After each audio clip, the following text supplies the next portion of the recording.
क्या ये तूफान से पहले की खामोशी है या फिर युद्ध के बीच खड़ी दुनिया के लिए कोई बड़ी राहत? अमेरिकी राष्ट्रपति ट्रंप ने अचानक ईरान पर होने वाले हमलों को 10 दिनों के लिए टाल दिया। 23 मार्च की डेडलाइन अब 6 अप्रैल तक खिसक गई है। ट्रंप कह रहे हैं कि बातचीत बहुत अच्छी चल रही है, लेकिन दुनिया के शेयर बाजार कुछ और ही कहानी बयां कर रहे हैं।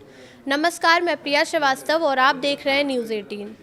वेस्ट एशिया में जंग ने ग्लोबल स्तर पर एनर्जी संकट पैदा कर दिया है, जिस कारण महंगाई का खतरा भी बढ़ गया है। इस बीच दुनिया भर के बाजारों में भारी गिरावट आई है।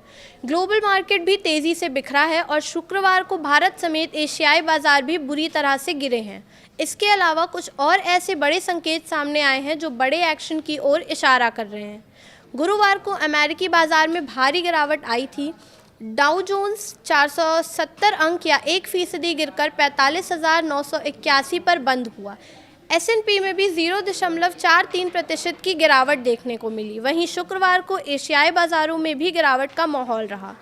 जापान का निक्केई भी 0.43% गिर गया। चीनी मार्केट में भी गिरावट देखी जा रही है और साउथ कोरिया का बाजार कोस्पी भी 0.4% टूट गया है। इसके साथ ही भारतीय शेयर बाजार भी तेजी से गिरा है।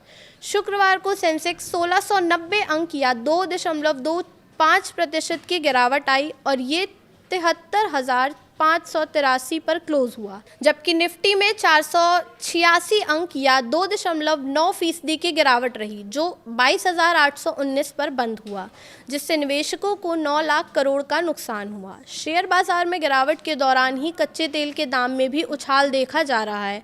बुधवार को ब्रेंट क्रूड ऑयल $100 प्रति बैरल के नीचे चले गए थे, लेकिन गुरुवार को इसमें तेजी आई और ये $108 प्रति बैरल के आसपास पहुंच गया। शुक्रवार को भी इसमें तेजी देखी जा रही है। शुक्रवार की शाम ब्रेंट क्रूड ऑयल 2.82% चढ़कर $111 प्रति बैरल के ऊपर कारोबार कर रहा है।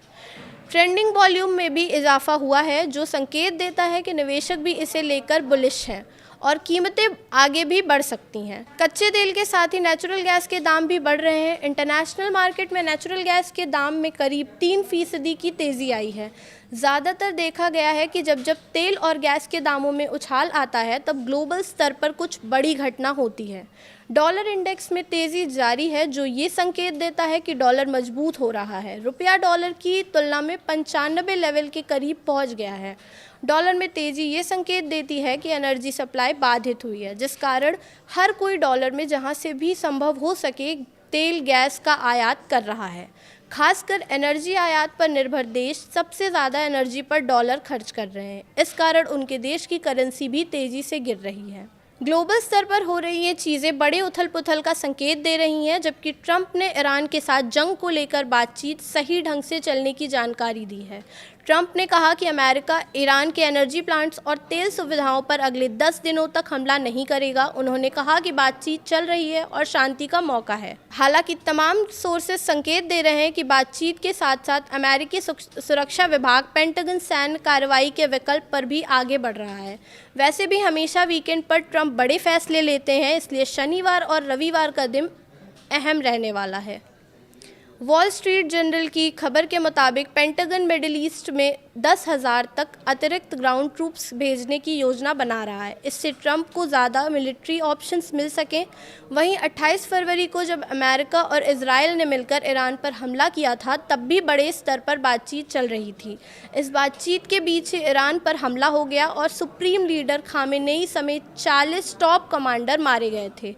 ऐसे में देखा जाए तो मौजूदा स्थिति कुछ बड़ी घटना का संकेत दे रही है। फिलहाल इस वीडियो में इतना ही। ऐसी और वीडियोस के लिए देखते रहिए न्यूज़ 18।